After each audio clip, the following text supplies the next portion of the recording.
Welcome back to news. యేసుక్రీస్తు యెరూషలేము నగర ప్రవేశానికి ప్రతీకగా నిర్వహించే మ్రాని కొమ్మల ఆదివారం పామ్ సండే వేడుకలు పార్వతీపురం జిల్లా కేంద్రంలోని భక్తి శ్రద్ధల మధ్య జరిగాయి. ఈస్టర్ పండుగకు ముందు వచ్చే ఈ విశేష దినాన్ని పురస్కరించుకుని బెలగాం పునీత కార్మిక బోజప్ప దేవాలయ కేథలిక్ విశ్వాసులు ఆధ్యాత్మిక ర్యాలీ ప్రదర్శన నిర్వహించారు. స్థానిక ఆర్టీసీ బస్ కాంప్లెక్స్ వద్ద గురుశ్రీ కొమ్మారెడ్డి థామస్ రెడ్డి ఆధ్వర్యంలో భక్తులు మ్రాని కొమ్మలు చేతభూమి ఊరేగింపుగా బయలుదేరారు. కలెక్టరేట్ ప్రాంగణం మీదుగా దేవాలయం వరకు సాగిన ఈ ర్యాలీలో క్రీస్తును స్మరిస్తూ భక్తి గీతాలను ఆలపించారు. అనంతరం దేవాలయంలో ప్రత్యేక ప్రార్థనలు నిర్వహించారు.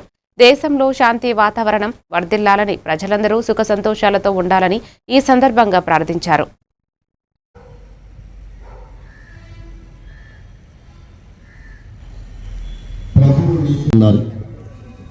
ఈ ఓసాల గీతాలతో పాటు ప్రభుత్వ కార్యంలో క్రీస్తు శ్రవణం మరణాలను ప్రకటించడానికి సమావేశమైన యెరూషలేములో ప్రవేశించిన భక్తి విశ్వాసములకు మన రక్షణ నగరంలోనికి